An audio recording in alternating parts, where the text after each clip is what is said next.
So a gentleman was asleep in the drive-through lane at a Wendy's in Atlanta. Are you familiar with this particular area?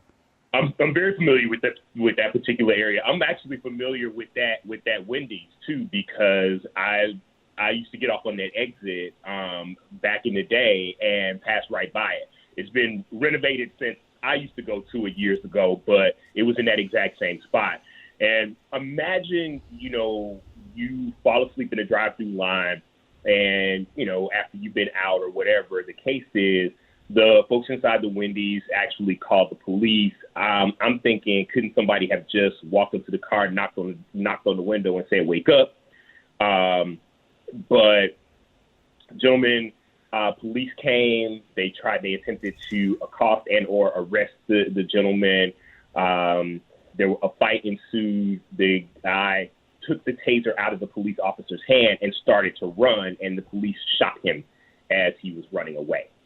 And that ensued mass amount of anger and frustration and uprising in the city of Atlanta. Protesters went out. Within hours, the Wendy's was on fire. We now know that Wendy's was not set on fire by Black people in the community. There's actual video footage of somebody pouring lighter accelerant. fluid. Yeah, right. Pouring accelerant on the window on the door of the Wendy's there. And chain of reactions, Mayor Lance Bottoms got very involved very quickly. The police chief here in Atlanta stepped down. I think that's a good thing. Quite honestly, the police chief was also quoted last week saying that some of the immediate firings of the two police officers who tased those college students in that car was political.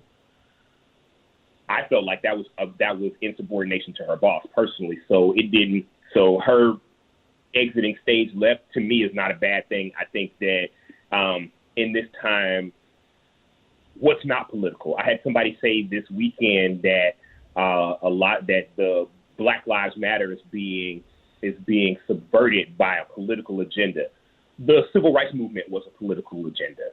Divesting from apartheid was a political agenda. What are you talking about? Black Lives Matter absolutely is part of a political agenda, and that agenda is to make it safe for Black people in this country right now when it is not. We are unsafe. It is unsafe. I had a conversation, Karen, with my group of friends, my boys that I travel with. We're all in the group chat that began with us traveling and logistics and that sort of thing. And I said in the group, I was like, how many of y'all have actually had a scary incident with law enforcement? And mind you, I know these men, and there's one woman in it. I know these men and one woman, and I've known them almost my entire adult life. And I heard stories from my friends, Karen, of two of them had police officers pull guns on them, and they lived to tell about it. Two had false arrests. They were actually put in handcuffs because they fit the description of somebody else. Literally, two of my friends, these guys that I've had these relationships with, and they were saying, "Oh, I was handcuffed once because I was falsely arrested." One spent more than 24 hours in jail. The other one never told his parents because he was away in school.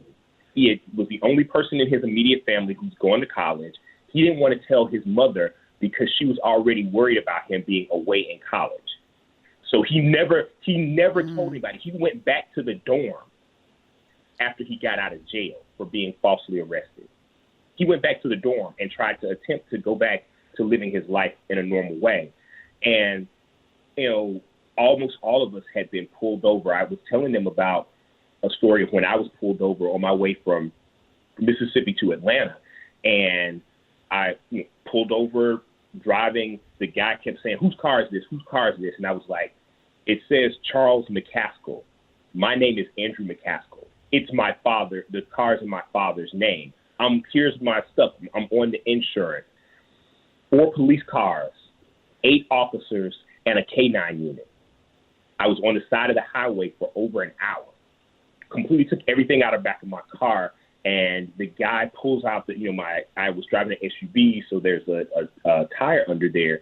And I wrapped up my jack because it was super dirty, and I had wrapped it up in like a couple of like T-shirts or whatever, so it didn't get the back dirty. And the dude has pulled out everything out of my car, and he pulls out that wrapped up jack, and he's like, "See, this is it. This is what you didn't want me to see. This is what you didn't want me to find."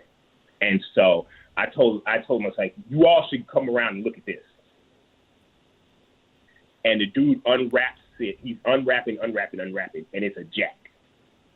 And then he goes, "We're just doing our jobs. We're just doing our jobs." And and I was like, you know what my parents had said to me: live to fight another day. Just chill, take it, live to fight another day.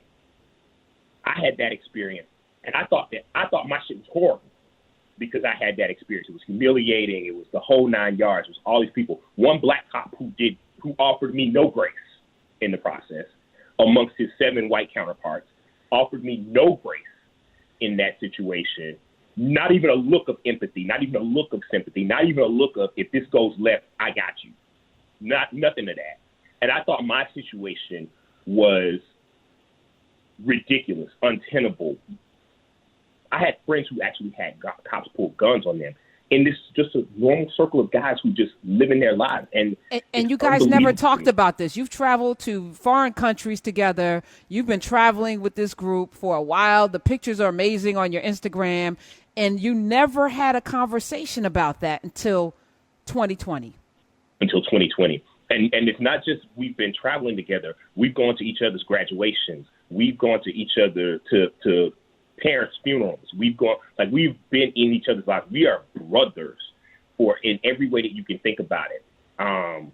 And we never talked about this sort of the collective trauma and experiences that we've had at the hands of law enforcement as black men until this all came out. And what it says to me, Karen, is that the way this moment in time is potentially triggering so many of us, the PTSD of seeing all of this and how it comes back. I said to you that part of my issue of leaving New York during COVID was about my own mental health. It wasn't just about, I want to go luxuriate in a bigger space. I don't want to be in the epicenter of a pandemic. But it was also just about the triggering effects of what it reminded me of, right? What it reminded me of losing friends during HIV/AIDS, right? And I think about that trauma that all of this is bringing up for black people, whether it's black women who've had that experience or black women who had to witness it with the men in their lives or who have, even worse stories themselves.